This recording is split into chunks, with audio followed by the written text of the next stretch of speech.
안녕하세요. 김성엽입니다. 오늘은 서로 다른 컴퓨터에서 실행된 프로그램들 간의 데이터를 주고받는 통신 기술에 대해서 소개하도록 하겠습니다. 서로 다른 컴퓨터에 실행되어 있는 프로그램들이 데이터를 주고받을 수 있는 기술은 여러 가지고요. 그 기술들 중에서 가장 법령적으로 사용되는 소켓이라는 기술에 대해서 소개하도록 하겠습니다. 제가 소켓을 소개하는 이유는 소켓이라는 기술 자체가 서로 다른 운영체제거나 아니면 그 플랫폼이 서로 다른 그런 환경에서도 실행된 프로그램들 간에 서로 통신을 할 수 있도록 지원하는 기술이기 때문에 가장 보편적으로 지금 사용되고 있고요. 우리가 많이 쓰는 인터넷도 이 소켓 기술을 이용해서 만들어져 있다고 보시면 됩니다. 소켓 기술은 기본적으로 이제 모델이 클라이언트 서버라는 기술을 사용하고요. 여러 개의 이제 컴퓨터가 서로 통신을 할 수 있는 걸 기본으로 하고 있기 때문에 그 컴퓨터들 중에서 가장 중심이 되는 컴퓨터에 실행된 프로그램이 서버고요. 그 서버에 이제 다른 컴퓨터에서 실행된 프로그램들, 그걸 이제 클라이언트라고 하는데 그 클라이언트 프로그램들이 모두 서버에 접속해서 데이터를 주고받는 형태로 이제 만들어야 됩니다. 그래서 이제 그 형식으로 보면 클라이언트 프로그램은 다른 클라이언트 프로그램한테 직접적으로 데이터를 줄 수 없고요. 클라이언트 프로그램이 서버로 데이터를 보내고 이 서버가 다시 또 다른 클라이언트한테 데이터를 주는 방식으로 이제 프로그램을 해야 됩니다. 그래서 이 룰을 지켜야 되기 때문에 처음에 사용할 때는 왜 내가 다른 클라이언트한테 바로 주지 않고 서버를 통해서 줘야 되는지에 대해서 의문을 가지는 경우도 있는데 나중에 이제 오래 이제 이 소켓을 사용해 보면 이런 구조가 왜 필요한지를 이제 이해하게 될 겁니다. 오늘은 너무 복잡한 것까지 생각하지 마시고요. 제가 예외 처리도 거의 안 할 겁니다. 오늘은 정말 소켓 통신을 이용해서 소켓이라는 걸 이용해서 이렇게 데이터를 주고받을 수 있겠구나 라는 그 개념만 잡을 수 있도록 해드릴 거거든요. 그래서 굉장히 단순하게 제가 설명할 거기 때문에 오늘은 너무 복잡하게 응용하려고 생각하지 마시고요. 이런 거구나 라는 것을 받아들이는 그런 자세로 이제 들으시면 됩니다. 소켓이라는 그 기술이요. 이 이제 클라이언트 서버 모델로 구성은 되지만 이 서버용이 따로 있고 클라이언트용이 따로 있는 것이 아니라 보통 이제 제공되는 기술을 내가 어떻게 조합하느냐에 따라서 서버가 될 수도 있고 클라이언트가 될 수도 있거든요. 그래서 MFC가 제공하는 이 소켓 클래스도요. 서버를 위한 소켓이 따로 있고 클라이언트를 위한 소켓이 따로 있는 게 아니라 C 소켓이라는 클래스 하나로 그걸 어떻게 쓰느냐에 따라 서버로 동작하게 할 수도 있고 클라이언트로 동작할 수 있게 이렇게 되어 있습니다. 따라서 오늘 이제 우리가 작업할 때는 C 소켓이라는 클래스만 가지고 제가 작업을 할 거고요. 제가 간단한 예제를 만들어서 이 C 소켓들 간에 데이터를 어떻게 주고받는지, 어떻게 서버를 만들어서 어떻게 또 다른 클라이언트랑 데이터를 주고받는지에 대해서 제가 소개하도록 하겠습니다. 지금 이제 저는 이제 그러니까 동영상을 녹화하기 위해서는 지금 프로그램을 같은 컴퓨터에서 두 개 만드는 수밖에 없거든요. 서버랑 클라이언트를 둘 다 같은 컴퓨터에서 만들어 놓고 지금 예제를 만들어서 보여드릴 거고요. 실제로 이제 이게 저는 녹화 때문에 같은 컴퓨터에서 하지만 실제 다른 컴퓨터에서 하더라도 전혀 문제 없이 동작해야 합니다. 동작할 거고요. 그래서 나중에 이제 자기가 테스트 환경이 되면 서로 다른 컴퓨터에서 한번 테스트 해보시면 이렇게 되는구나 라고 이해할 수 있습니다. 오늘 제가 실습할 예제는요, 정말 단순하게 하기 위해서 두 개의 프로그램을 만들 거고요. 하나의 프로그램은 서버 용도로 만들고, 하나의 프로그램은 클라이언트 용도로 만들 겁니다. 그래서 클라이언트에서 에디트 박스를 하나 만들고 버튼을 하나 만들어서 그 에디트 박스에 내가 정수값을 하나 입력하고 전송이라고 버튼을 하나 만들어서 그 버튼을 누르면 그 클라이언트에 적힌 그 값이 서버에다가 출력이 되게 그렇게 예제를 만들어 보도록 하겠습니다. 그래서 특별한 예외 사항 없이 그냥 서버가 실행되어 있다는 가정하에 클라이언트에서 값을 보내면 그 값을 서버가 출력하는 형태로 한번 작업하도록 하겠습니다. 기존에 제가 이제 예제를 만들 때는 그냥 앞부분 다 생략하고 했는데 오늘은 이제 소켓 용도로 하기 위해서는 약간 달라지는 부분이 있어서 제가 프로젝트를 만드는 것부터 다시 보여드리도록 하겠습니다. 먼저 서버를 만들도록 하겠습니다. 예, 새로 만들기에서 프로젝트를 선택하시고요. 여기서 그 MFC 응용에서 제가 값을 주고받을 거라서 value 서버라고, 예, 제 서버 프로그램 이름을 이제 value 서버라고 제가 프로그램을 만들 거고요. 이제 확인 버튼을 누르면 여기 나오는 거에서, 예, 우리는 대화상자 기반으로 할 거죠. 그 다음에 SDR은 빼겠습니다. 그 다음에 다음 눌러서요. 이거 할 거 없으니까 넘어가고요. 여기서는 정보상자만 빼시면 됩니다. 그 다음에 여기서는 이제 인쇄 안 할 거고요. 액티브엑스 안 쓸 겁니다. 나머지 다 안 쓰는 거 다 뺐었잖아요. 근데 여기서 보면 윈도우즈 소켓이라고 있거든요.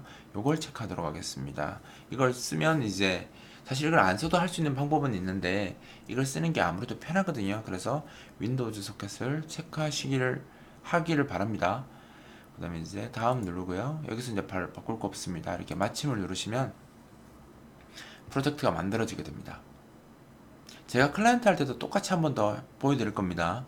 자, 이렇게 해서 지금 서버가 만들어졌고요. 서버 프로젝트에서 소스 파일로 가서 여기 이제 value server.cpp 있죠. 이 파일에 가시면, 예, 정리를 좀 해야 되죠. 여기서 init 인스턴스 함수가 있습니다. 여기 보시면 이제 못 보던 게 있죠. 여기에 fx 소켓 init이라고 되어 있는 게 이제 이 프로그램이 소켓 기능을 쓰기 위해서 호출해야 될 함수이고요. 예, 여기에 있어야지 동작을 합니다. 따라서 만약에 그 윈도우즈 소켓이라고 되어 있던 걸 체크 안 하셨다면 이 부분을 여러분들이 직접 넣으셔야 되고요. 만약 체크하셨다면 여기 자동으로 들어가기 때문에 별다르게 작업을 안 해주셔야 됩니다. 여기 나와 있는 나머지 코드는 필요 없으니까 다 지우시면 안 되고요. 두무달 코드를 냅둬야 되겠죠. 그래서 여기서 이렇게까지만 하시면 됩니다. init 인스턴스 함수 안에 이 부분만 냅두시면 되죠. 그래서 이제 서버가 이제 클라이언트가 값을 줬을, 클라이언트를 이제 접속을 허가해주고 통신할 서버를 이제 만들기 위한 기본 정리 작업을 했고요. 그 다음에 이제 우리 리소스 뷰에서 정리 작업 한 번 더 해야 되죠. 여기서 다이얼로그에 가서 다이얼로그 템플릿 여기에서요. 요건 안 쓸 거니까 지우겠습니다. 삭제하면 되고요. 그 다음에 여기서 이제 대화 상태를 선택한 상태에서 기본 글꼴이 이제 영문으로 되어 있잖아요. 그래서 굴림에 Alt 붙은 거 쓰면 안 되네. 그 Alt만 지우겠습니다. 보통의 9가 기본입니다. 그죠? 그럼 확인해서 굴림체로 바꿨고요.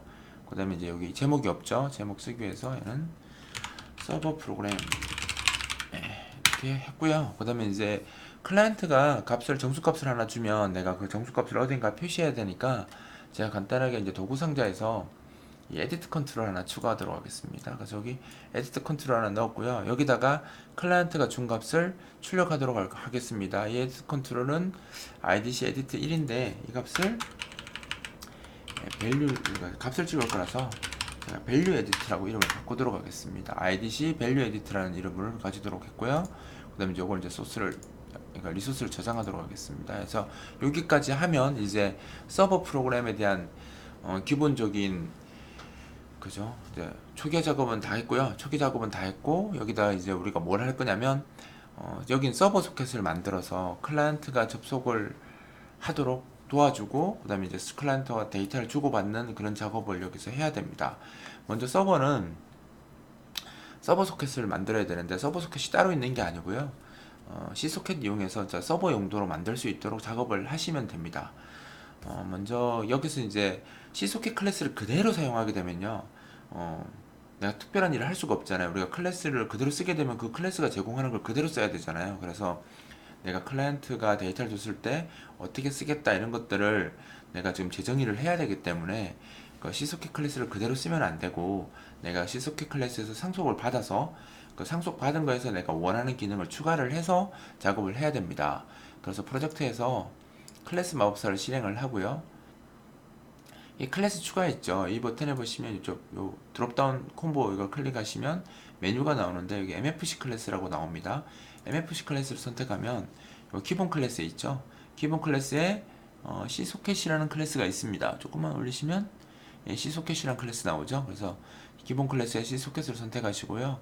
클래스 이름에는 서버 소켓. 그래서 제가 마이 서버라고 할게요. 마이 서버라는 클래스를 제가 하나 만들도록 하겠습니다. 나중에 잘하게 되면 굳이 이렇게 안 하고요. 그냥 내가 마이 서버 클래스를 손으로 이렇게 다 입력하셔도 상관없는데 지금 처음이니까 제가 이렇게 하는 방식을 보여드리는 겁니다.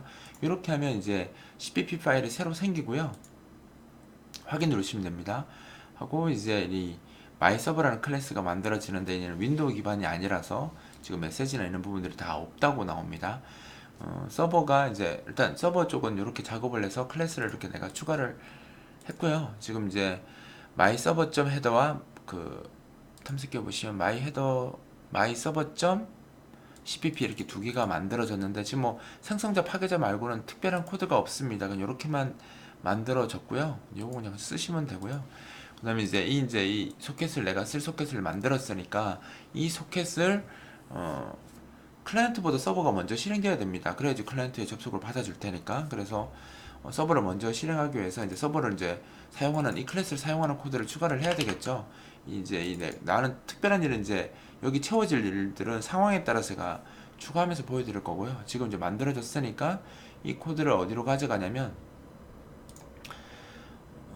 우리 그 다이얼로그 헤더 있죠. 다이얼로그에서 쓸 거기 때문에 value server dlg 헤더에서 먼저 저 클래스를 쓸 수 있도록 인클루드를 하겠습니다. 예, myserver.header 파일을 이렇게 추가를 했고요. 이제 이걸 내가 쓰기 위해서 private 멤버로 mserver 복잡한 기술 쓰지 않겠습니다. 원래는 정식으로 하려면 좀 더 많은 작업을 해야 되는데 지금은 다 무시하고 정말 편하게 이해할 수 있도록 예외도 없이 정말 편하게 쓸 수 있는 함수 써서 제가 작업하는 걸 보여드릴게요. 이렇게 이제 변수를 만들었고요. 이렇게 만들었다고 해서 뭐 서버 소켓이 바로 쓸 수 있는 상태가 아닙니다. 쓸 수 있도록 또 코드를 추가해야 되거든요. 그래서 밸류 서버 다이얼로그 있는 소스에 가서요. 우리 그 윈도우가 만들어진 이후에 쓸 수 있는 기술이라서 on initial 다이얼로그 있죠? 여기로 오겠습니다. 여기 와서 먼저 이제 내가 서버 소켓을 쓰고 싶으시면 지금 C 소켓에서 클래스 상속 받았기 때문에 지금은 서버나 클라이언트가 구분이 없는 상태거든요. 여기서 먼저 서버 소켓을 쓰려면 이제 쓸기 위해서 create라는 함수를 먼저 써야 됩니다. create 함수를 써서 서버로 동작할 수 있는 그 모드를 만들어야 되는데 여기에 이제 뭐 어떤 정보가 필요하냐면요. 보통 이제 서버 소켓은 자기가 그 인터넷상 또는 네트워크상에서 클라이언트가 자기를 식별해서 들어올 수 있도록 두 가지 정보를 제공을 해야 되는데요. 첫 번째는 내 컴퓨터의 IP를 알려줘야지 다른 컴퓨터에 있는 데서 내 컴퓨터로 접속을 할 수 있을 거 아니에요. 그래서 내 컴퓨터에 대한 IP를 먼저 적어줘야 되고요. 그 다음에 두 번째는 내 컴퓨터에 들어온 후에 내 컴퓨터에 지금 프로그램이 하나만 실행되는 게 아니겠죠. 여러 개의 프로그램이 실행되어 있는데 그 프로그램들 중에서 내가 원하는 어떤 프로그램이랑 통신할 것인지를 지정을 해서 사용을 해야 됩니다. 그래서 그 서버 프로그램들은 자기를 클라이언트가 잘 찾아올 수 있도록 자기 컴퓨터 내에서 구별되는 그 값을 하나 사용해 ID 값을 하나 사용해야 되는데 그것을 저희가 이제 포트 번호로 갑니다. 포트 번호. 그래서 IP와 포트 번호를 적어줘야 됩니다.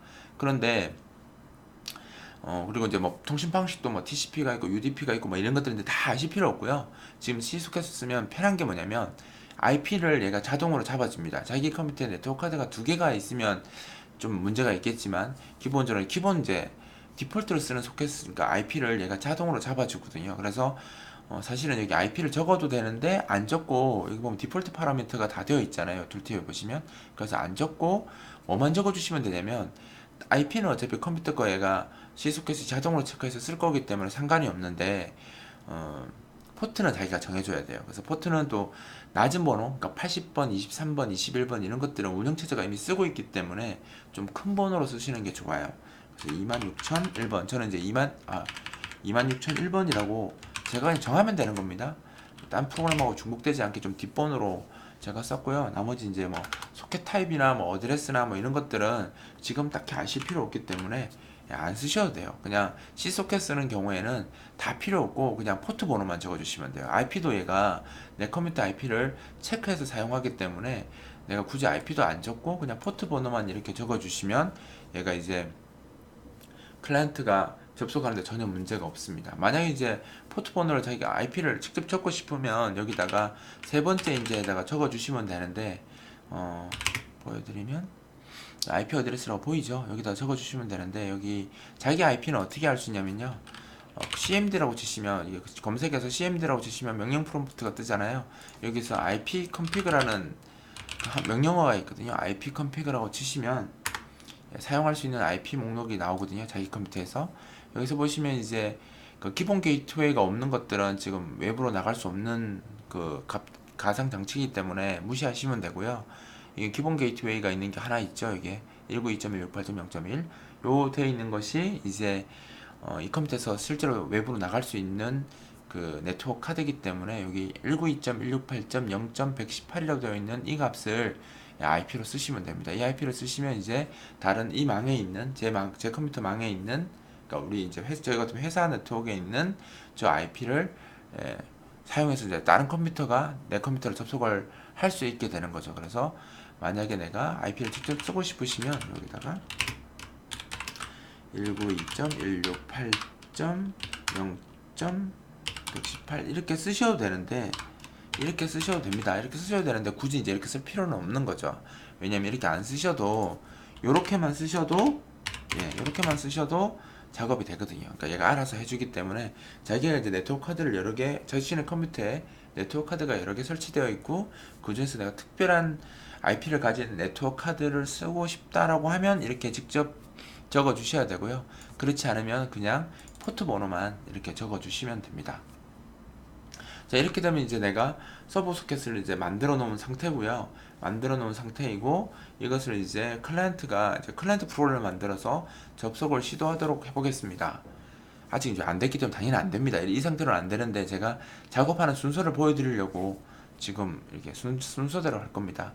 일단 이제 서버 프로그램을 지금 제가 하나 만들었고요. 이제 클라이언트 프로그램을 하나 또 따로 만들 겁니다. 왜냐면 이제 서버용 따로 만들고 클라이언트 따로 만들어서 좀 작업을 해야 되기 때문에 프로젝트를 하나 더 만들게요.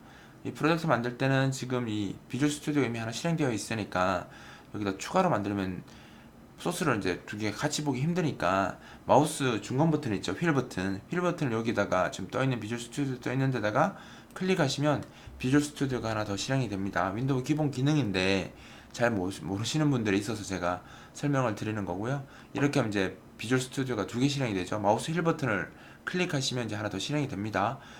떴고, 이제 여기 말고 이제 새로 시작된 그 비주얼 스튜디오에다가 똑같은 작업을 하나 더 할 겁니다. 프로젝트를 하나 만들 거고요. 여기 이제 MFC로 만드는데, 제가 이거는 밸류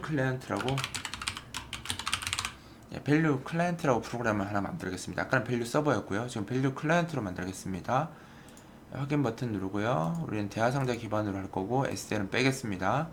다음 누르고요. 여기는 다음 바로 넘어가고, 정보 상자는 뺍니다. 그 다음에 여기서는 이제 인쇄 이런 거 다 안 쓰죠. 안 쓸 거고, 여기 윈도우 소켓 있죠. 요것만 체크하도록 하겠습니다. 다음 누를 거고요. 마침 누르면 이제 똑같이 클라이언트 프로그램도 만들어지게 됩니다. 이렇게 만들어졌고요. 똑같은 작업 한 번 더 하지만 귀찮다 생각하지 마시고 보세요. 이게 익숙해지는 게 좋습니다. 클라이언트 init 인스턴스 있는 함수 있죠. 여기 보시면 똑같이 해도 이렇게 들어와 있죠. 그리고 여기 필요 없는 코드들 지우겠습니다. 이렇게 지울 거고요.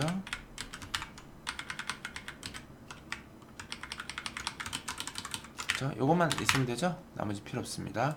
이렇게만 코드 남겨두시고요. 그 다음에 저장을 하고, 그 다음에 리소스 뷰에 가서 똑같이 해도 대화 상자 리소스에 가서 요거 지워야 되겠죠. 삭제 눌러서 지우고, 그 다음에 여기 이제 대화 상자 클릭한 다음에 여기 보면 이 영문으로 되어 있는 걸 바꿔야 되겠죠. 거의 뭐 공식처럼 하셔야 됩니다. 이렇게 확인 눌러서 하시고, 이제 제목이 없으니까 여기다가 클라이언트 예제라고 제가 이렇게 추가를 했습니다. 그리고 이제 클라이언트에서는 서버로 내가 정수값을 하나 보내는 화면이 필요하기 때문에 도구 상자에서 에디트 컨트롤 있죠? 이걸 하나 추가하겠습니다. 얘도 똑같이 이름은 밸류 에디터라고 할게요. 아까랑 이름이 같아도 상관없는 게 지금 서로 다른 프로그램이잖아요. 그래서 상관없습니다. 밸류 에디트라고 이름을 제가 하나 줬고요. 그 다음에 여기 이제 전송 버튼 하나 추가해야 되겠죠? 여기 있는 값을 전송하겠다는 의미로 전송 버튼을 이렇게 하나 추가하도록 하겠습니다. 얘는 이제 버튼 이름을 send 버튼이라고 제가 이름을 줄 거고요. 그 다음에 여기에 전송이라고 이름을 바꾸도록 하겠습니다. 그래서 캡션 전송으로 바꾸고 아이디는 idc send 버튼 이렇게 줬습니다. 자, 그러면 이제 내가 어떻게 할 거냐면요, 이 프로그램에서 전송 버튼을 누르면 여기에 입력된 값을 서버로 보낼 거거든요. 그래서 이 전송 버튼을 더블 클릭해서 전송 버튼을 눌렀을 때 호출될 함수를 이렇게 추가를 하시고요. 여기서 이제 그 아까 idc edit value 있죠. 얘가 제가 저장을 지금 안 했네요. 저장을 좀 할게요. 저장을 해야지 뭐 인텔리전트나 다른 게 잘 동작하니까 꼭 먼저 저장하고 하시는 게 좋습니다. 이렇게 하고 여기서 먼저 저 edit 컨트롤에 입력된 값을 읽어야 되잖아요, 정수 형태로. 그래서 그냥 간단하게 정수 값으로 이렇게 하셔서 get dlg item int라는 함수가 있습니다. 대화 상자에 있는 여러 가지 아이템 컨트롤들 중에서 인 정수 형태로 값을 읽겠다라는 뜻이고요. idc 아까 제가 value edit라고 이름을 줬잖아요. 그래서 value edit 이렇게 적어주시면 대화 상자에 있는 아이템이니까 대화 상자에 있는 아이템이 컨트롤이잖아요. 그러니까 컨트롤 중에서 id가 idc value edit 컨트롤 id가 이거잖아요. 이 edit 컨트롤에서 내가 값을 얻어오는데, 그죠? 값을 얻어오는데 그 값을 정수 값으로 얻겠다라는 함수입니다. 그럼 이제 이렇게 되면 거기에 적힌 값이 정수 형태로 밸류에 들어오게 되고요. 이 밸류 값을 이제 제가 서버로 전송하면 됩니다. 근데 서버로 전송하려면 현재 클라이언트 프로그램하고 서버 프로그램하고 서로 아무 상관이 없는 상태거든요. 그래서 우리가 이제 전화할 때도 마찬가지잖아요. 내가 상대편하고 이야기를 하고 싶으면 내가 먼저 전화를 걸어서 전화가 연결이 돼야지 뭐 대화를 하든 말든 할 거 아니에요. 그래서 내가 여기서 서버로 이제 데이터를 보내려면 서버에 먼저 접속을 해야 됩니다. 우리가 전화하듯이 먼저 연결을 해야 됩니다. 그래서 여기도 소켓이 필요하거든요. 소켓이 필요한데 아까 서버에서는 작업을 하기 위해서 C소켓에서 상속받아서 막 그렇게 했잖아요. 근데 클라이언트는 일단 안 할 겁니다. 왜 안 해도 되냐면 클라이언트는 지금 내가 접속해서 내가 원하는 정보만 보내면 끝일 거거든요. 끝이기 때문에 굳이 이제 보낼 때는 보내는 함수가 따로 있어요. 그 함수 써서 그냥 보내면 되기 때문에 따로 이제 상속받지 않고 그냥 작업을 해도 됩니다. 지금 무슨 말이냐면 서버가 실행되어 있다는 가정하에 C소켓이라는 클래스 얘는 바로 써서요. 내가 전송하기 위해서 이제 템프라고 제가 소켓을 그 객체를 하나 만듭니다. 이 객체도 똑같이 만들 때 create라는 함수를 쓰면 되고요. 아까 서버 쓸 때는 서버에는 이제 여러 가지 정보를 적었었는데요. 클라이언트는 여기 아무것도 안 적으셔도 돼요. 여기 IP나 뭐 포트 번호나 이런 거 안 적으셔도 됩니다. 이건 크리에이트에 뭐 적는 거는 서버 때는 적는데 클라이언트는 전혀 적을 필요가 없어요. 왜냐면 클라이언트는 누가 나한테 접속을 하는 게 아니고요. 내가 누구한테 접속을 하는 개념이거든요. 그렇기 때문에 클라이언트는 여기에 세 가지 인자를 모두 다 생략하시면 기본 값으로 들어가서 소켓이 만들어집니다. 소켓 객체가 사용할 수 있는 소켓 객체가 만들어지게 되는 겁니다. 그래서 이렇게 되고요. 제가 이제 여기서부터 이제 진행되는 작업을 제가 설명하기 위해서 그림을 좀 그려봤는데, 우리가 쓰는 소켓이 이제 클라이언트 서버 모델로 동작하고요. 먼저 지금 서버 프로그램에다가 클라이언트 여러 개 붙을 수 있으니까요. 첫 번째 클라이언트를 하나 만들어서 이 클라이언트가 그러니까 connect라는 함수를 이용해서 서버에 접속을 할 수가 있습니다. 그래서 클라이언트에서 이제 connect라는 함수가 있거든요. create 말고 connect라는 함수를 쓰면 내가 이제 이 소켓을 이 서버에 접속을 시도할 수가 있습니다. 자, 그러면 내가 temp 함수에 temp 객체를 이용해서 create란 후에 connect라는 함수가 있거든요. connect라는 함수를 써서 서버에 접속을 할 수가 있는데, 이 서버에 접속을 하면 어떤 컴퓨터에 좀 서버가 실행되어 있는지, 그리고 그 컴퓨터에서 어떤 아이디를 가진 프로그램이 서버인지 내가 그 정보가 두 가지가 필요합니다. 아까 우리가 말했던 IP 어드레스랑 포트라는 개념이 사용이 돼야 되거든요. 그래서 내가 지금 이제 서버랑 클라이언트가 같은 컴퓨터에서 지금은 실행이 되잖아요. 그래서 서버에서 사용했던 그 번호, 아까 제가 체크했던 이 192.168.0.118이라는 이 번호에 지금 서버가 실행되고 있을 테니까 클라이언트는 생략 못합니다. 여기다가 바로 똑같이 192.168.0.118번 이렇게 적어 주셔야 됩니다. 이렇게 해서 IP를 먼저 적어 주시고요. 이렇게 적으시면 이제 내가 이 클라이언트가 어떤 서버로 접속할 것인지 이제 컴퓨터에 대한 IP를 먼저 적어주는 겁니다. 그래서 192.168.0.118이라는 그 IP를 가진 컴퓨터에 접속을 시도하겠다는 뜻이고요. 접속한 다음에 아까 제가 서버할 때 어떻게 했습니까? 우리가 26001번이라는 포트를 쓰기로 했죠. 이 프로그램 자기 식별자로 26001번을 쓰잖아요. 그래서 클라이언트는 저 번호에 실행되어 있는 프로그램들 중에서 26001번에 해당하는 그 프로그램이랑 접속해서 사용하겠다라고 이렇게 요 두 가지 정보를 같이 적도록 합니다. 이렇게 해서 이제 쓰면 이제 커넥트 함수를 쓰면 이제 이 클라이언트가 서버에 접속을 시도하게 됩니다. 시도하게 되는데 해봤자 처리가 되지 않을 겁니다. 왜 안 되냐면 서버는 지금 소켓이 만들어져 있는데 클라이언트한테 접속을 받을 준비 상태가 안 되어 있기 때문에 접속을 받아주지 못합니다. 따라서 이제 어떤 작업을 해야 되냐면요.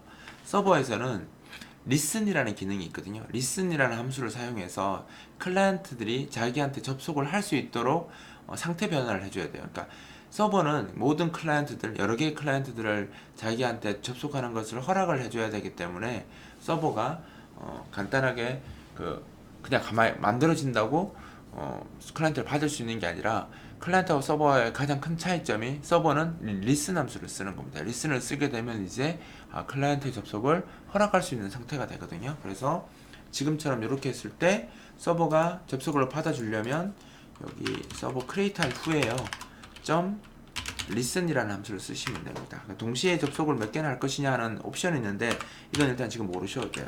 모르셔도 되고 그냥 listen이라고 쓰시면 처리가 되고요. 이렇게 되면 이제 서버에서는 listen이라는 함수를 사용해서 이제 클라이언트의 접속을 허가해 줍니다. 이렇게 되면 이제 어떻게 상태가 달라지냐면요. 클라이언트에서 커넥트를 했을 때 서버가 만약 실행되어 있었으면 서버로 접속이 허락이 됩니다. 그래서 저 listen을 쓰면 이제 서버가 실행되고 저 listen을 쓴 상태라면 이제 클라이언트가 그 서버 컴퓨터의 IP와 그 다음에 26001번이라는 포트 번호를 적으면 이제 서버로 접속이 되고요. 그럼 서버 클래스 지금 msocket이라고 되어 있는 이게 지금 마이 서버라고 지금 제가 만든 클래스 있죠. 이 클래스로 접속이 들어오는데 어떤 함수가 호출이 되냐면 이 onAccept라는 함수가 자동으로 호출이 됩니다. 이 클래스에 onAccept. 근데 지금 제가 아무 작업도 안 해놨잖아요. 아무 작업도 안 했기 때문에 사실 서버를 접속하더라도 이 다음 단계의 작업이 일어나지 않습니다. 그래서 내가 이제 마이 서버 쪽이 클래스에서요. 무엇을 할 거냐면 클래스 마법사를 실행시켜서 이 마이 서버의 클래스 있죠. 마이 클래스 서버에 이 가상함수 쪽에 클릭하시면요. 윈도우는 하니까 메시지는 없지만 가상함수는 있거든요. 이 함수 중에 onAccept라는 함수가 있습니다.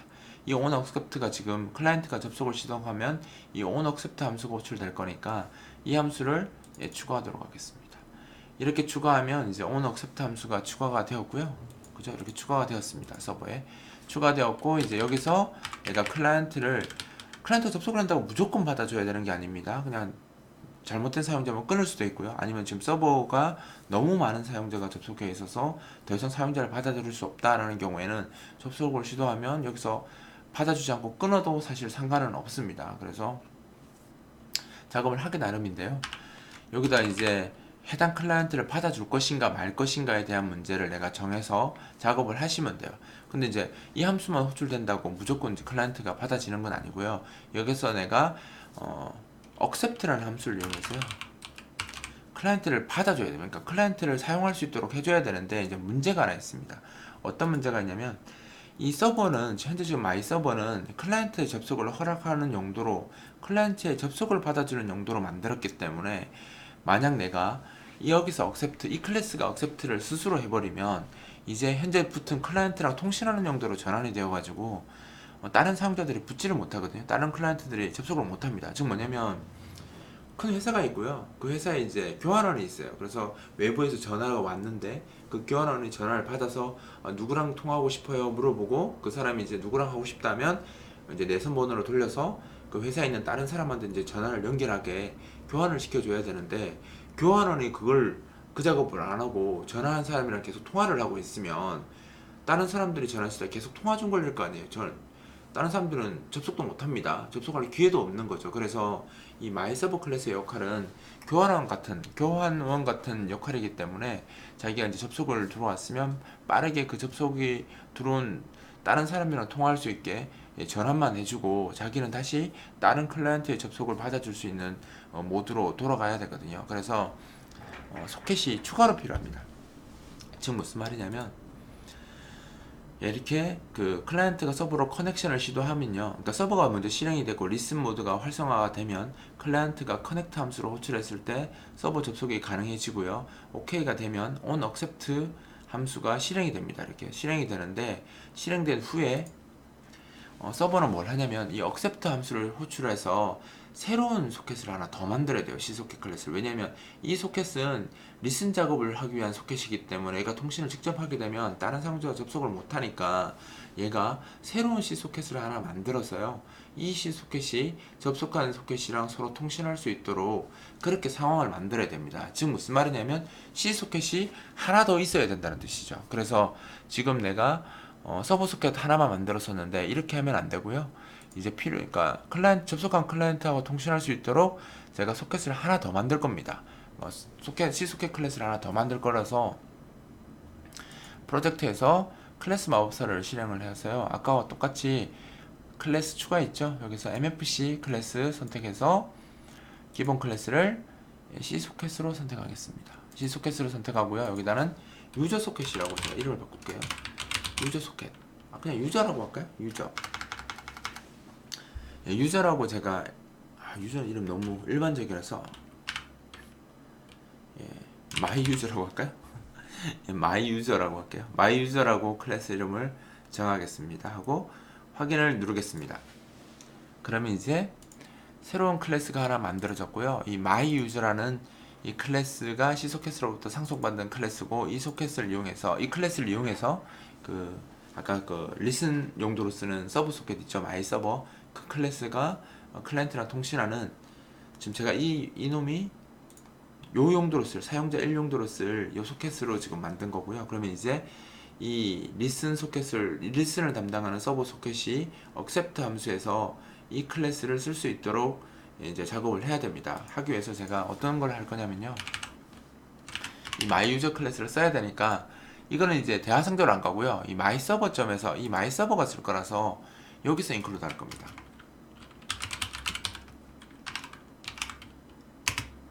이거 샵이 왜 저기 붙었죠? 마이 유저 점 헤더 들어갔고요. 그 다음에 이제 여기도 똑같이 프라이빗 멤버로 쓰겠습니다. m유저. 네, 유저. 그러니까 지금은 오늘 예제는 사용자 여러 명 허락하지 않을 거예요. 그냥 한 명만 접속해서 쓰도록 테스트 할 거고요. 그래서 원래는 사용자를 여러 명 만들어야 되는데 지금은 한 명만 만들어서 할 겁니다. 그래서 2개 접속하면 당연히 프로그램 죽을 겁니다. 서버가 지금 특별하게 처리를 안 하고 지금은 통신 테스트만 어떻게 만드는지만 보여드리기 위해서, 구조를 간단하게 위해서 지금은 그냥 사용자 한 명만 받을 수 있다는 가정을 두고 작업하도록 하겠습니다. 그래서 여기 mUser라고 변수를 하나 만들었고요. 이 mUser라는 변수를 어떻게 하냐면, 이제 이게 새로운 소켓이니까 이걸 어떻게 할 거냐면요,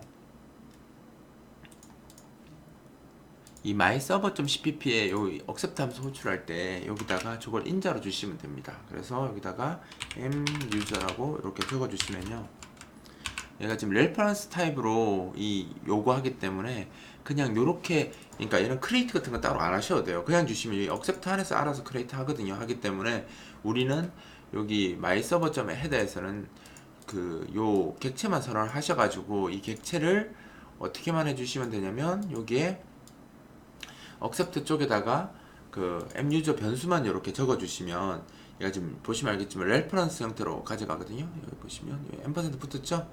C++ 레퍼런스 문법으로 가져가니까 실제로 주소가 넘어온 거하고 똑같습니다. 그래서 muser 클래스가 주소가 넘어갔다고 보시면 되고요. 그래서 accept 함수 안에서 알아서 현재 접속한 클라이언트랑 이 muser가 서로 muser 소켓이랑 통신할 수 있도록 작업을 다 해줍니다.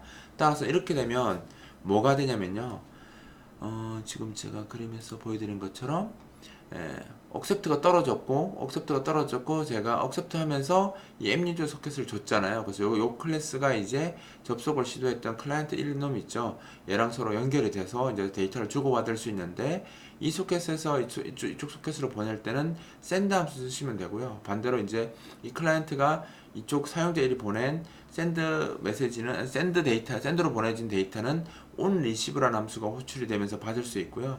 이 클라이언트 1이 사용자 1쪽, 그러니까 서버 쪽으로 보낼 때는 똑같이 send 함수 쓰고요. 서버 쪽에서는 onReceive로 그걸 받으면 됩니다. 그래서 이 listen 소켓에다가 onReceive 함수 추가해봤자 아무 소용이 없고요. 지금 이제 새로 추가된 이 유저, m_user 클래스로 만들어진 그 myuser 클래스로 만들어진 mUser 이 객체에다가 onReceive를 써야지 이 클라이언트 1이 보낸 send 정보를 받을 수 있거든요. 지금 우리는 클라이언트에서 값 하나 정수값 보내서 서버가 받는 거니까 결국은 누가 값 받는 거니까 이건 아예 안 쓸 거고요. 요것만 쓰겠죠. 클라이언트가 send 할 거고요. 그 send 한 거를 서버가 리슨으로 온 리시브로 받을 겁니다. 받아서 작업을 할 거예요. 그럼 먼저 지금 이제 접속은 되어서 지금 어디까지 했냐면 서버에 접속을 해서 accept 통해서 여기까지 만들어졌고요. 여기까지 사용자 1까지 지금 만들어진 거고요. 이렇게 해서 만들어졌고요. 그 다음에 이제 내가 뭘 해야 되냐면 클라이언트 쪽에서 이제 접속을 했을 테니까 이 정보를 서버로 보내주면 끝나거든요. 보내주면 끝나기 때문에 뭘 하면 되냐면 여기서 그냥 send라는 함수가 있어요. send라는 함수를 써가지고요. 여기다 내가 쓰고 싶은 그 변수의 그 값이 들어있는 메모리의 주소, 시작 주소니까 지금 우리가 value 변수가 들어있는 값을 보내면 되니까 value 값을 주시고요. 사이즈는 지금 int니까 size of int 이렇게만 적어주시면요. 이렇게 주면 뭐 이게 무슨 말이냐면 현재 이 템프 객체 있죠. 소켓 객체가 이쪽 서버에 붙어 있을 거 아니에요. 붙어 있고 그 이 번호를 가진 프로그램이랑 통신을 할 수 있는데 그 프로그램한테 이 밸류 변수에 저장된 이 시작 주소를 줬잖아요. 그래서 이 밸류 변수에 저장된 값을 int size, 그죠? 그러니까 4바이트 크기로 보내겠다라는 거죠. 그러니까 여기들을 저장된 값을 4바이트 크기 메모리를 전송을 하겠다라는 겁니다. 그럼 서버로 이제 내가 여기 적힌 값이 전송이 되는 거죠. 전송이 되고요. 그럼 서버가 이제 날라오겠죠. 이 값이 날라올 테니까 서버는 이제 데이터를 이제 이 함수 마이크 서버는 리슨만 받아주는, 그러니까 접속만 허가해주는 함수라서 여기서는 아무 소용이 없고요. 실제 데이터는 어디로 들어오냐면 지금 우리가 접속된 사용자하고 통신할 수 있도록 mUser라고 제가 변수를 추가로 만들었잖아요. mUser는 우리가 myUser라고 어디 갔죠? myUser라는 그 클래스에서 작업할 수 있도록 되어 있잖아요. 근데 여기 지금 아무것도 처리가 안 돼 있죠. 그래서 여기 안 돼 있기 때문에 어차피 클라이언트가 보낸 거 처리를 못 합니다. 그래서 이제 myUser 쪽에서 클라이언트가 샌드하면 클라이언트가 샌드한 걸 받으려면 onReceive 함수를 통해서 받아야 되거든요. onReceive. 그래서 여기다 onReceive를 추가해야 되는데 여러분들 아직 익숙하지 않을 테니까 클래스 마법사를 실행해서요. 이 myUser 쪽 있죠. myUser 쪽에 가상함수에 가시면 onReceive라고 이렇게 함수가 있습니다. onReceive를 더블 클릭해서 이렇게 추가를 하시면 돼요. 추가를 하시면 지금 우리 myUser에 뭐가 추가됐습니까? onReceive 함수가 추가가 되었고요. 이제 클라이언트가 어떤 값을 보내면 이 함수가 호출될 거라는 거죠. 여기에 클라이언트가 보낸 값이 여기 이제 저장이 될 겁니다. 이쪽으로 보내줄 거예요. 그래서 내가 클라이언트가 이제 어떤 값을 보내는지 제가 지금은 확실하게 알잖아요. 4바이트의 메모리가 올 거고 그 4바이트 메모리에 정수값이 들어있을 테니까 그 값을 그냥 출력만 하면 되잖아요. 그래서 아무 예 생각하지 않고요. 좀 위험한 코드이긴 하지만 그냥 바로 4바이트 값 받을 수 있도록 제가 밸류를 받을까요? 4바이트 값 받을 수 있도록 이제 4바이트 변수를 선언을 했고요. 그 다음에 receive라는 함수가 있어요. send에 반대되는 함수인데 receive 함수를 써서 여기다 첫 번째 인저 주소로 데이터를 저장할 이 메모리 시작 주소를 주고 제가 지금 인티저 크기로 받을 거잖아요. 그래서 이렇게 적어주시면 이제 밸류군요. 이렇게 쓰면 내가 그 네트워크로 들어온 데이터를 4바이트 크기로 읽어서 요 밸류 변수에다가 저장하겠다라는 겁니다. 그러면 저측편에서 이 onReceive 함수는 그냥 막 호출되는 함수가 아니고요. 상대편이 내한테 데이터를 줬을 때, 그러니까 send 함수로 데이터를 줬을 때 호출되어지는 함수이기 때문에 특별한 코드 없이 이렇게만 적어 놓으면 상대편이 4바이트 데이터 크기를 보내면 나한테 이렇게 4바이트 크기로 받을 수 있도록 이제 메시지가 전달되기 때문에 나는 그냥 리시버 함수 써가지고 이 변수에다가 이 값을 받도록 이렇게 코드를 넣어주면 됩니다. 이런 코드를 추가하기 위해서 제가 C소켓에서 상속을 받은 거예요.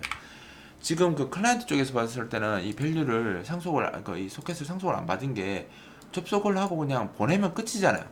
따로 내가 할 필요가 없어요. 뭔가 다른 작업을 할 필요가 없기 때문에 C소켓에서 어떤 클래스를 상속받아서 작업을 안 했고요.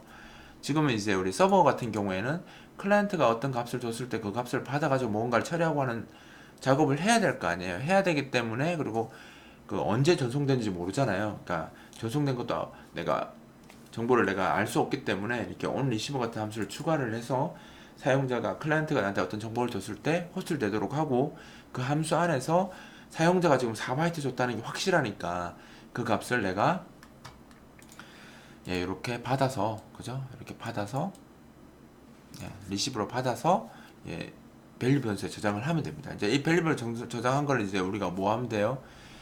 아까 우리 그 클라이언트의 서버 쪽에 지금 뭐가 추가되어 있냐면 그 리소스 그 에디트 컨트롤러가 추가됐죠. 아까 화면에서 똑같이 그도 IDC 언더바 에디트 밸류라고 제가 밸류 에디트라고 지금 에디트 컨트롤 하나 추가해놨는데 거기에 값을 출력하면 되는데, 지금 이 클래스는 뭐예요? 그 대화상자 클래스하고 전혀 상관이 없잖아요. 그냥 소켓에서 그러니까 클라이언트 접속한 클라이언트하고 통신하기 위해서 만들어진 소켓 클래스를 보내니까 대화상자를 모르죠. 그래서 실제로는 대화상자에서 이쪽 그 마이 서버 쪽으로 자기 주소 넘겨주고, 거기서 다시 마이 유저 쪽으로 다시 대화상자 주소 넘겨줘서 받아야 되는데, 그런 구조 만들려면 여러분들 힘드실 거니까 그냥 간편하게 쓸 수 있는 함수가 있어요. 제가 소개해드리면 AFX get main window. 우리가 그 대화상자 처음에 우리 만들 때 보면, 코드 정리할 때 보면 여기 지금 보면 np main window라고 이렇게 주소 넣잖아요. 이렇게, 그죠? 여기 보면 두 모달 위에 보면 이렇게 주소 넣는 코드가 있죠. 이게 뭐냐면 이 np, 그러니까 내가 현재 이 프로그램의 메인 윈도우로 사용할 그 윈도우에 주소를 넣는 건데, 지금 이렇게 넣어놨기 때문에 여기에 있는 값을 내가 호출을 쓰면 결국 이 대화상자의 주소잖아요. 그래서 이 값을 쓰는 방법이 방금 보신 이 fx get main window라는 함수입니다. 그래서 이 함수를 쓰게 되면 현재 이 프로그램이 쓰는 메인 윈도우, 지금 같으면 대화상자겠죠? 대화상자의 주소를 받을 수가 있어요. 그래서 여기 바로 화살표 하시고 set dlg item int 이렇게 함수 쓰면 대화상자 위에 있는 아이템, 즉 대화상자 위에 만들어진 컨트롤에 무슨 값을 설정하는 거예요. 셋이니까 설정하는 건데 정수 형태로 설정하겠다라는 뜻입니다. 그래서 여기다가 idc value edit라고 하시고 받은 밸류 값을 그냥 이렇게 출력을 하시면, 뭐 어떻게 되냐면 이 idc 대화상자 위에 있는 idc value edit라는 컨트롤에다가 이 밸류 값을, 그죠? 밸류 값을 설정하겠다라는 거고요. 이렇게 하면 한번 보여드릴까요? 빌드를 합니다. 그래서 서버가 먼저 실행돼야 됩니다. 지금 예외를 처리를 지금 안 돼 있기 때문에 조심해서 서버부터 먼저 실행해야 되고요. 지금 이 화면이 중요합니다. 지금 보시면 보안 경고가 떴어요. 클라이언트가 아무 클라이언트랑 막 내 프로그램에 들어오면 내 컴퓨터로 접속하면 좀 위험하죠. 그래서 그 윈도우즈 운영체제는 기본적으로 이제 파이어웰에서 방화벽을 사용하는데, 여기서 지금 이 접속을, 그러니까 이 프로그램이 외부에 있는 접속을 어떻게 허가해 줄 것인가에 대해서 이렇게 물어봅니다. 그래서 내가 보통 우리가 네트워크에 접속하면 홈 네트워크 쓸 거냐 아니면 회사 네트워크냐 뭐 이렇게 물어보잖아요. 그래서 내가 어떤 걸 선택하느냐에 따라서 방화벽을 서로 다른 걸 씁니다. 그래서 지금처럼 이 하나만 체크하시면 안 되고요. 둘 다 체크해 주시는 게 공부하시는 분들은 편해요. 왜냐면 나중에는 자기가 잘 설정 잘 할 수 있으면 이거 뭘 해도 상관없는데, 대부분 이제 초보들이 이거 그냥 기본 한 개만 체크됐으니까 그것만 딱 체크하면 나중에 내가 요것만 체크했는데 자기가 다른 위치에 가서 접속을 했을 때 홈 네트워크로 접속하면 방화벽이 설정이 안 돼 있어서 서버로 접속을 못해요. 그런 문제가 생기니까 초보자분들께서는 아직 이 개념이, 방화벽 개념이 명확해지기 전까지는 이 둘 다 체크하셔서 쓰시는 게 나중에 이제 버그는 아니죠. 설정을 잘못해서 지금 클라이언트들이 서버에 접속을 못하는 그런 상황을 만들지 않습니다. 그래서 꼭 이렇게 두 개 다 체크를 해주시고요. 그 다음에 이제 여기다가 액세스 허용을 누르시면 이제 방화벽에 이 서버 프로그램이 설정이 됩니다. 그래서 이제 지금부터는 클라이언트가 접속할 수 있는 상태가 된 거고요. 그 다음 이제 클라이언트도 제가 빌드를 해서 한번 실행을 해보도록 하겠습니다. 클라이언트는 뜰 때 방화벽 같은 거 안 떠요. 클라이언트는 내가 접속을 나가는 거잖아요. 그래서 특별하게 안 뜨고요. 지금 이제 이게 서버와 클라이언트인데 지금 이제 같은 컴퓨터 내에서 두 개가 실행이 되었는데 나중에 이제 이거랑 서로 다른 컴퓨터에서 실행이 되겠죠. 그래서 클라이언트에서 내가 이제 5라고 이렇게 입력을 하고요. 전송 버튼을 누르면 이 서버에 이제 이렇게 5라고 나오는 겁니다. 지금 이제 네트워크를 통해서 간 건데 지금 이제 같은 컴퓨터니까 좀 이상하게 보일지 몰라도 실제로 이제 이게 다른 컴퓨터에 있다고 하면 이 이제 네트워크를 타서 그 이제 서버로 들어와서 이제 5가 나오게 되는 거죠. 그래서 간단하게 클라이언트가 어떤 데이터를 서버로 계속 보내고 싶으면 이제 그 이 클라이언트 루틴에서 계속 이 루틴을 이용해서 클라이언트 쪽에서 계속 이렇게 해주면 실시간으로 계속 서버한테 정보를 보낼 수가 있습니다. 근데 지금과 같이 작업을 하면 문제가 생겨요. 어떤 문제가 생기냐면 지금 내가 5 나가는 거 잘 나갔죠. 다시 하나 더 보내려고 8을 누르고 전송을 하면요 이렇게 에러가 납니다. 이 에러가 나서 안 돼요. 이게 왜 에러가 나냐면 지금 이 클라이언트는 서버로 붙었다가 샌드만 하고 어떻게 됐어요? 나가면서 이 지역 변수니까 어떻게 되겠습니까? 서버랑 연결을 끊어버립니다.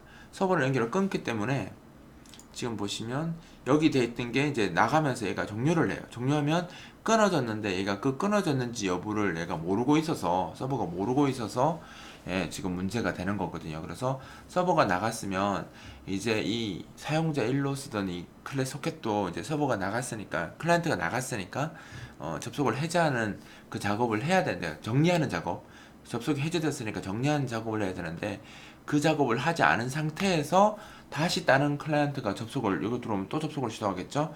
접속을 시도하면서 죽게 되거든요. 죽게 되는데 서버 쪽 코드에서 보시면 여기 서버 쪽 코드에서 myserver.cpp에 있는 요 accept 할 때 요것을 앱유저 쓸 때 이 앱유저는 현재 접속된 상태가 아닌 그러니까 어떤 다른 클라이언트랑 접속 상태가 아닌 상태로 들어와야지 에러가 안 나는데 지금은 한 번 접속을 하고 두 번째 접속할 때는 이미 앱 유저가 사용된 상태이기 때문에 이 앱 유저는 지금 네가 사용하고 있어 라고 하는 아까 에러가 뜬 겁니다. 그래서 어떻게 해줘야 되냐면 이게 문제 없으려면 클라이언트가 데이터를 주면 on receive 함수가 호출이 되고요.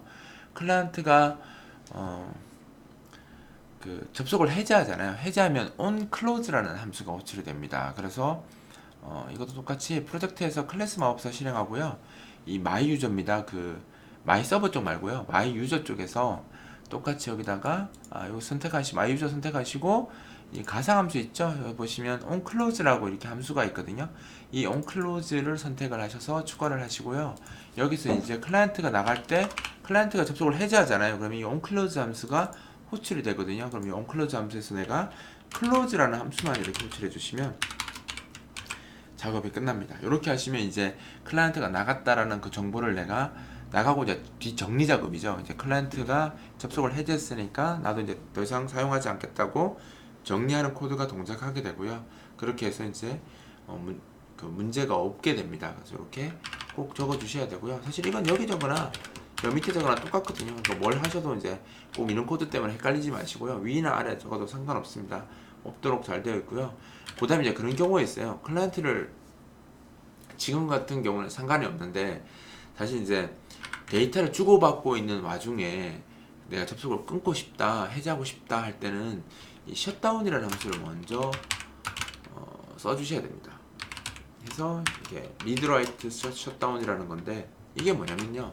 내가 데이터를 전송하고 있거나 아니면 데이터를 수신하고 있을 때는 저 close 함수가 바로 동작을 안 해요. 데이터를 다 받거나 다 보내야지만 동작을 하거든요. 그래서 내가 만약에 프로그램을 하다가 아까 통신을 하다가 즉각적으로 종료를 하고 싶다. 지금 데이터를 수신 중이거나 전송 중인 상태를 신경 쓰지 않고 바로 이 클라이언트랑은 접속을 끊고 싶다라고 할 때는 셧다운이라는 함수를 같이 써서 클로즈를 쓰셔야 됩니다. 근데 지금은 클라이언트가 접속을 해제하는 상황이기 때문에 내가 내가 전송 중이면 똑같이 걸리긴 하겠네요. 전송 중이면 똑같이 걸리긴 해서 지금은 사바이트 보낼 거는 상관은 없는데 나중에는 여기다 셧다운을 먼저 써줘. 그러니까 전송 또는 수신이 상황이 발생했다 하더라도 신경 쓰지 말고 그냥 다 초기화해버려라 라는 뜻으로 이렇게 쓰는 겁니다. 이 셧다운은 그러니까 0, 1, 2 쓸 수 있는데 제가 기억은 확실하게 안 나는데 도움말 보면 나오겠지만 그 1번, 2번이 0번이나 1번은 읽기 또는 쓰기를 명시하는 거고요. 2번 적으면 읽기 쓰기 다 무시하겠다는 겁니다. 그러니까 전송 상태이든 수시 상태이든 상관없이 무조건 클로즈 하겠다라는 뜻입니다. 이렇게 하고 쓰시면 클라이언트가 끊고 나갔을 때 내가 초기화가 정상적으로 일어나기 때문에 어떤 문제가 안 생기냐면 아까 서버 쪽에서 다시 해당 저 M유저 소켓을 억셉트로 쓰더라도 에러가 나지 않습니다. 자, 한번 보여드리면 예, 이렇게 실행이 됐고요. 아까 클라이언트 또 다시 실행을 할게요. 클라이언트도 실행을 해서 왜 실행이 안 되지? 예, 클라이언트 실행을 해서 서버하고 클라이언트 지금 실행이 되었잖아요. 그래서 여기 상태에서 클라이언트 2개 실행하면 안 됩니다. 그냥 한 개만 하셔야 돼요. 지금 한 개밖에 처리 안 하도록 되어 있습니다. 이번 샘플에서는 내가 1이라고 적고요. 전송을 누르면 이제 1로 나왔죠. 그죠? 그 다음에 여기다 내가 다시 아까 딴 걸로 쓰고 누르면 죽었잖아요. 전송 누르면 이제 죽지 않고 3이라고 나옵니다. 왜냐하면 이제 전송을 했을 때 소켓을 연결했다가 끊고 나가더라도 여기서도 똑같이 서버에서도 뭐 했습니까? 그러니까 클로즈 루틴 타서 그죠? 온클로즈 루틴 타서 해당 정리 작업을 했기 때문에 지금은 이제 더 이상 아까처럼 이렇게 에러 나지 않고 내가 원하는 값이 계속 여기 날아가도록 이렇게 되고요. 만약 이거를 예를 들어서 내가 값을 이렇게 쏘는 것을 지속적으로 계속 쓰고 싶다면 여기서 타이머 돌려서 그죠? 타이머 돌려서 타임에서 접속해서 쏘고 나가고 이렇게 계속하면 여기 값이 계속 바뀌도록 그죠? 값이 계속 바뀌도록 이렇게 작업할 수도 있습니다. 그래서 보통 이제 클라이언트가 서버로 일방적으로 그냥 값을 줄 때 특별하게 딴 작업 없이 일반적으로 값을 주고 그냥 끝내고 싶을 때는 이렇게만 구성하셔도 얼마든지 단방향으로 테스트가 가능하고요. 만약 이제 이런 경우 있죠. 내가 값을 하나 줬는데 이 값을 제대로 받았는지 안 받았는지 알 길이 없어요. 그러니까 그럼 서버가 이 클라이언트한테 자기가 값을 받은 후에 야 내가 잘 받았어 라는 값을 클라이언트한테 다시 주고 싶어요. 그러면 이제 확인 차원에서 내가 이 값을 여기서는 이제 1 또는 0 그러니까 1 주면 내가 잘 받았어 0 주면 못 받았어 뭐 이런 용도로 내가 서버가 클라이언트한테 1 값을 주도록 할게요. 1 값을 확인 값으로 주면 클라이언트가 그 값을 받아서 여기에 출력하도록 한번 해보겠습니다. 기능을 조금 더 추가할게요. 그러면 서버 쪽에서는 내가 값을 받잖아요. 서버가 이렇게 값을 온리시버에서 이렇게 값을 받았겠죠. 이렇게 받아서 출력을 했죠. 리시버로 값을 받았고 그 값을 에디트 컨트롤에 출력을 했죠. 출력한 다음에 이 밸류에다 다시 내가 1을 넣을 거예요. 왜냐하면 1 값을 클라이언트한테 주기 위해서. 그럼 여기서 나는 여기서 바로 샌드 함수 써가지고요. 똑같이 다시 밸류 값을 어디냐면 4바이트 네, 이렇게 4바이트 크기로 쓰면 어떻게 됐습니까? 자기랑 연결된 그 클라이언트한테 이 밸류 값을 보내게 되는 거죠. 그러니까 1 값을 다시 보내는 겁니다. 그러면 내가 이제 클라이언트한테 1을 보내게 되는데 문제는 뭐냐면 이렇게 보내게 되잖아요. 만약에 클라이언트를 보내게 되면 클라이언트가 이 값을 받아야 될 거 아니에요. 받아야 되는데 이미 클라이언트는 그걸 끊어버릴 거거든요. 협소를 끊는 것도 문제고 얘는 이제 내가 상속을 안 받았기 때문에 받는 온 리시브 코드를 추가할 수가 없어요. 왜냐면 C소켓에는 온 리시브가 비어있기 때문에 그 C소켓을 이용해서는 받을 수가 없거든요. 그래서 내가 이제 지금 여기서 이제 클라이언트에서 만약에 서버에서 주는 데이터를 받아서 원활하게 처리하고 싶다라고 하면 이제 이런 식으로 코드를 작성하시면 안 되고요. 이렇게 작성하시면 안 되고 어떻게 되겠습니까? 클라이언트도 똑같이 C소켓에서 상속을 받아가지고 작업을 하셔야 됩니다. 그래서 프로젝트에서 클라이언트 쪽입니다. 클라이언트 쪽에서 똑같이 클래스 마법사를 실행을 해가지고요. 여기 보시면 이제 클래스 추가 가서 MFC MFC 클래스 선택을 하셔서 C 윈도우에 보시면 조금만 올라가시면 C 소켓 있죠? 여기 선택을 하시고 여기서 내가 my client라고 이름을 줄게요. my client 이렇게 하고 확인을 누를 겁니다. 그럼 이제 만들어졌는데 이제 조금 다른 게요. 아까 서버에서는 자기가 클라이언트 접속을 받으면 또 다른 소켓 만들어서 통신하고 했는데 클라이언트는 어떻게 돼요? 클라이언트는 자기가 접속하고 자기가 쓰잖아요. 그래서 클라이언트는 소켓을 추가로 또 C 소켓을 만들 필요는 없습니다. 그냥 이 소켓 그냥 쓰시면 되고요. 쓰시면 되고 대신 이제 데이터가 들어오면 이 클라이언트에 그냥 바로 들어온다고 보시면 돼요. 서버는 마이 서버에서 받아서 유저로 넘겼기 때문에 유저 쪽에 리시브를 추가해야 되는데 클라이언트 입장에서는 마이 클라이언트를 이용해서 접속도 할 거고요. 여기서 데이터를 주고받는 것도 얘가 다 알아서 할 겁니다. 왜냐면 얘는 그냥 자기가 붙어서 쓰는 개념이죠. 제가 아까 그림에서 보면 클라이언트는 그냥 자기가 붙어서 쓰면 되잖아요. 서버는 얘가 만들어지고 유저를 만들어서 써야 되는데, 그래서 여기에 리시브가 들어가는데, 클라이언트는 접속하는 이 놈이 데이터도 주고받기 때문에 그냥 리시브를 딴 데 안 넣고 여기다 넣으시면 돼요. 그래서 마이 클라이언트 쪽에서 프로젝트의 마법사, 지금 클라이언트 쪽 소스입니다. 해서 가상함수에 가시면요, 마이 클라이언트 클래스의 가상함수에 가서 이 온 리시버 있죠, 온 리시버를 이렇게 추가하시면, 그죠, 추가하시면 이제 내가 클라이언트, 그러니까 서버가 주는 데이터 있죠, 그걸 받을 수 있도록 이제 함수가 이렇게 추가가 될 거고요. 그러면 이제 클라이언트 서버가 주는 것도 똑같이 어떻게 되겠습니까?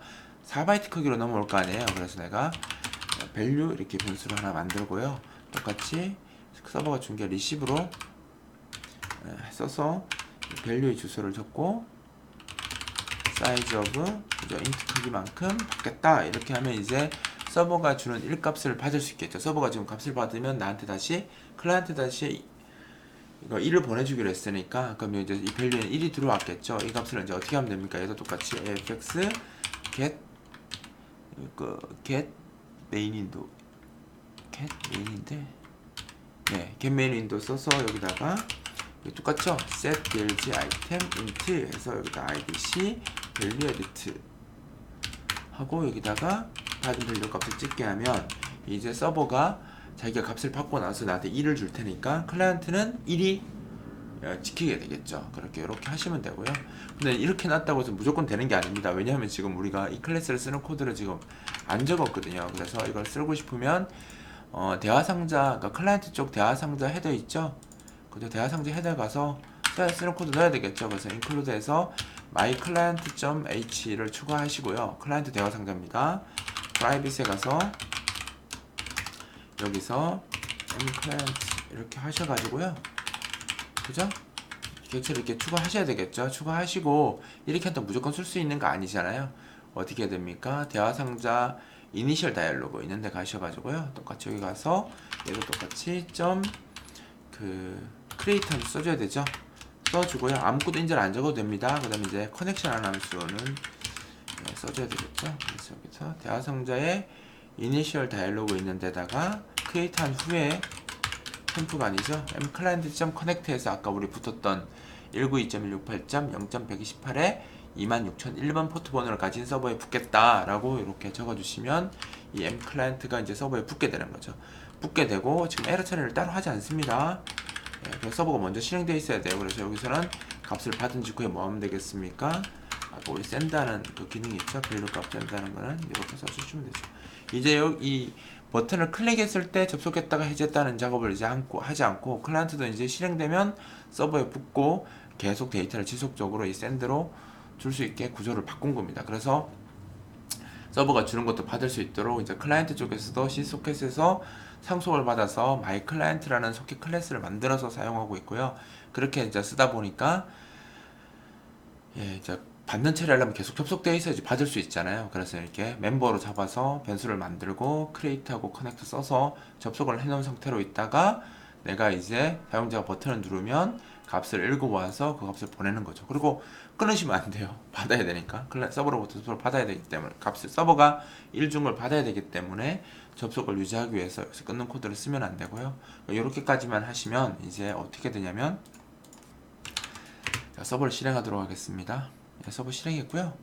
그럼 이제 클라이언트 실행해 볼게요.